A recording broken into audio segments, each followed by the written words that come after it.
Speedcubing Central back at it with another video. You might be confused at the title of today's video as I have titled it Stop Buying Flagship Cubes. This is not a mistake. The reason I wanted to title this video this is because I realized there's a very common misconception I'm seeing. And what this is that many people think that they need a new cube to get better. And I think this is not true, and there's no need to necessarily get a new cube. In addition, I've also seen this problem where people think that they need a flagship cube. But honestly, I think budget cubes are really good and you don't need a flagship cube. The reason I see this is because I always see these polls in Facebook groups where people are like, oh, what cube should I get? And the cubes they list are all flagship cubes. And in my opinion, they're not putting budget cubes there. And I think that's just wrong because I think budget cubes are really good, especially recently as there have been very good releases, and that flagship cubes are just overrated and you should stop buying them. And the reason I say this is because flagship cubes have not been improving. So let me show you examples so that you'll believe this, because I'm saying this, but I don't think you guys necessarily believe me, and I think evidence will help. I'm going to go over multiple cube companies and show you guys examples of this happening.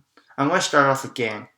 Cubist created a very good video about GAN cubes and how the mechanisms are very similar. I'm going to link the video in the description. Basically, in summary, what he said was that the cubes on GAN cubes are identical. The only difference is customizability in terms of magnet strength and having the older or newer GES system. And it's ridiculous they're making the same cube. Yeah, some people might argue, yeah, but they're making the cubes with less customizability cheaper, so stop complaining. Oh, they're helping consumers. But the thing is this.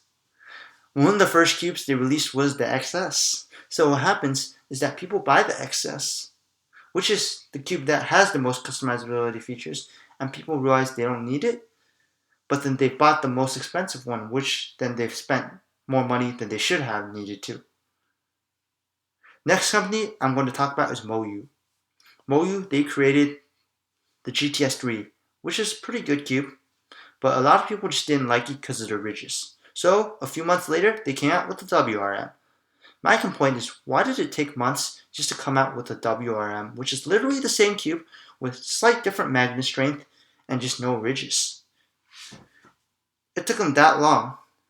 In fact, another reason I think this is an issue is also that means they didn't do proper testing. They didn't realize that the cubing market does not like ridges, which is an issue. Because if they figured that out, they could have done one of two things. One is release just one without ridges and not have one with ridges. Two, release two versions. Have one with ridges and one without.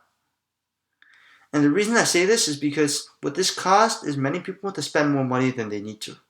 They may have bought the GTS 3M thinking, oh, it's a good cube, but the ridges. And then when the WRM came out, they would go buy it. And that's just ridiculous.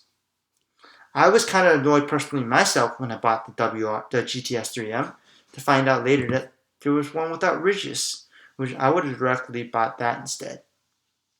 Yes, I don't care too much about the ridges, but still I think I would prefer the WRM. Next up, I'm going to talk about Qi. Qi released the Volk 3, so it's a really good cube, very solid cube. Qi is a little harder here to talk about because the Volk 3 is a really good cube. They created the Volk 3 Power later, like a while later, and it flopped. But as I said, the Qi Volk 3 is a really good cube. It even competes today. So that might be one reason why it flopped, so I won't necessarily fully blame them for that. The Volk 3 Elite M was significantly better, more people switched to it, but still some people I think might still prefer the Volk 3.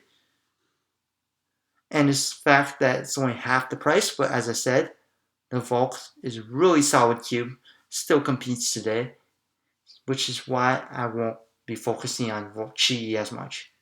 Next up, before I move on from Qi, also Qi may have been spending some of his time on budget cubes. I noticed that they've been releasing a lot of good budget cubes, which may have also been one reason where they're spending time in the budget section. Next up, I'll talk about Diane.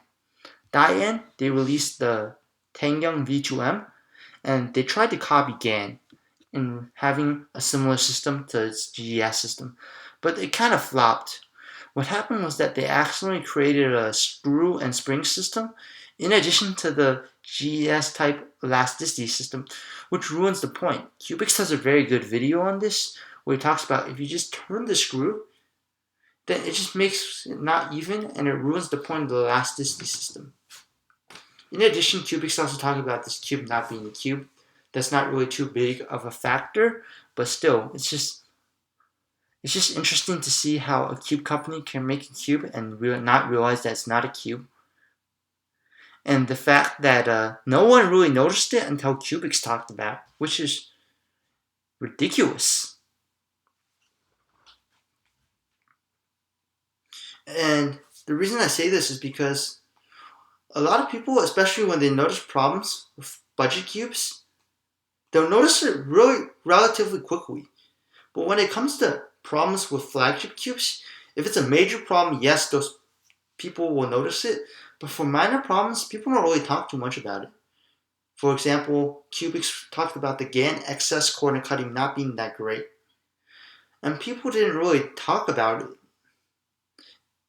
And it was not until he brought it up. And that just shows us that we have this bias that we're kind of scrutinizing budget cubes more than we should. And giving more leeway to flagship cubes when it should be the other way, as budget cubes are cheaper and we shouldn't be expecting them to be as good. Now I'm going to talk about budget cubes and how they're getting really good. There's the Qi MS, there's the Meilong 3x3, there's the MF3RS3M 2020M, really solid cubes under $10. There's a few others as well. There's the GAN Monster Go, which is slightly more expensive. There's the Wu-Wei and Thunderclap V3 by Qi, as well as this is somewhat in a weird area. There's the YJMGC Elite Pro. So as you can see, it's kind of a weird area, the YJMGC, the newest one, because the price is kind of in between a flagship and a budget cube. But let's just compare the cubes. The Qi MS has a very simple mechanism. Very simple, still a really solid cube. MF3RS3M, dual adjustment system that the WRM and GTS3M has, and it's under $10. And that just shows you how ridiculous it is for a MOU to charge something so expensive. The GAN Monster Go, $20, has the old GS system but still is magnetized and has honeycomb design, which shows, look, GAN cubes are overpriced significantly. Now, let's also take a look at a new trend that I've seen, which is the trend that YouTubers and a lot of people are slowly starting to switch to budget cubes. Let's show you some examples. Cubing Encoded. I think he switched to the Meilong 3x3 if I'm not incorrect. A lot of cubicle employees, even Phil Yu himself, switched cubes to budget cubes. Phil uses now the Qi MS. I'm pretty sure Cubologist has switched to the MF3RS3M 2020. Don't entirely quote me on that, but as you can see, cubers switching to budget cubes. Speedcube Review and Cubix, they talked about how the GAN Monster Go is the best GAN cube, and that's conflicting for them because it's the cheapest one.